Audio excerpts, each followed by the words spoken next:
Oui, merci beaucoup de me laisser présenter ce travail. Alors moi, je suis kinésithérapeute PhD et je travaille au groupe hospitalier du Havre.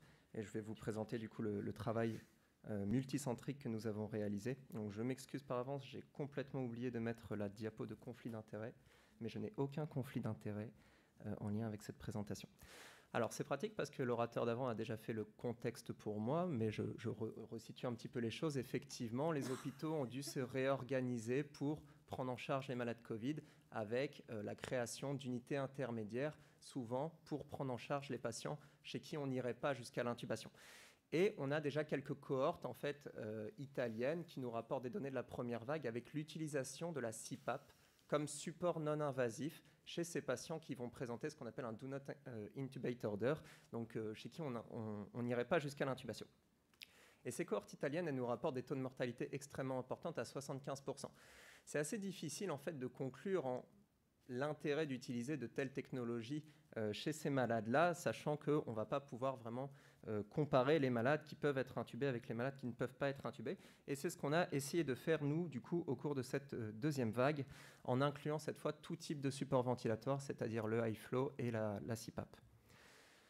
Donc c'était une étude multicentrique observationnelle rétrospective avec 2 centres français, Le Havre et Rouen, et Erasme en Belgique et l'hôpital Pour-Thalès de Neuchâtel en Suisse, où on a en fait évalué les malades qui allaient pouvoir bénéficier d'une intubation, c'est-à-dire tout support ventilatoire jusqu'à aller à l'intubation, et les malades chez qui d'emblée on n'irait pas jusqu'à l'intubation. Donc en répartition, on avait à peu près 2 tiers de malades éligibles à l'intubation et 1 tiers de malades non éligibles à l'intubation.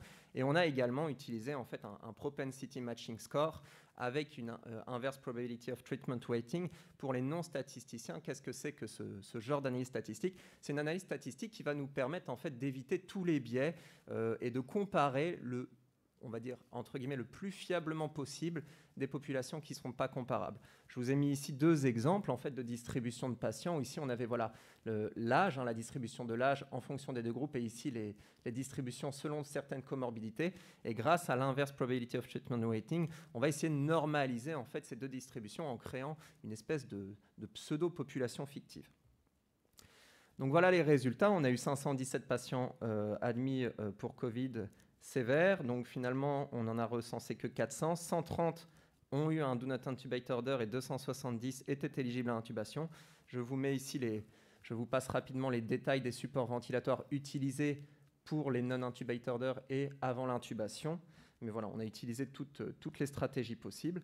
Au final, dans le groupe éligible à l'intubation, 60% des malades ont fini intubés. Et on avait 75% des patients qui ont reçu du high flow et 44% qui ont reçu de la CPAP thérapie. Et dans le groupe 2, qui n'était pas éligible à l'intubation, évidemment, nos patients avaient plus de support non invasif. Donc 84% traités par high flow et 57% traités avec de la CPAP. Et au final, on avait des caractéristiques de base qui étaient évidemment différentes à l'admission. Mais ces caractéristiques de base, en fait, on a réussi à les réduire en fait, grâce à l'analyse statistique et on a pu, au final, obtenir une population comparable grâce à notre propensity matching score, excepté pour l'âge où on avait encore une petite différence significative sur la comparaison de nos malades. Quand on prend les résultats très descriptifs, parce qu'à la base c'est quand même rétrospectif et observationnel, donc on avait 27% de patients qui sont décédés dans le groupe éligible à l'intubation contre 59% dans le groupe non éligible à l'intubation. En revanche, quand on appliquait notre correction statistique, eh bien, on réduisait fortement ce risque de mortalité avec cette fois un effet qui était beaucoup moins certain vu que c'était plus du tout significatif. On a comparé aussi effectivement la durée d'hospitalisation selon les groupes et on n'avait pas non plus de différence statistique significative sur la durée d'hospitalisation, que les patients soient éligibles à une intubation ou non.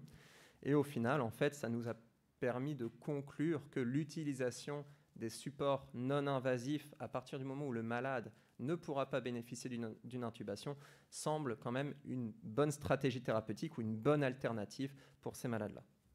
Je vous remercie de votre attention.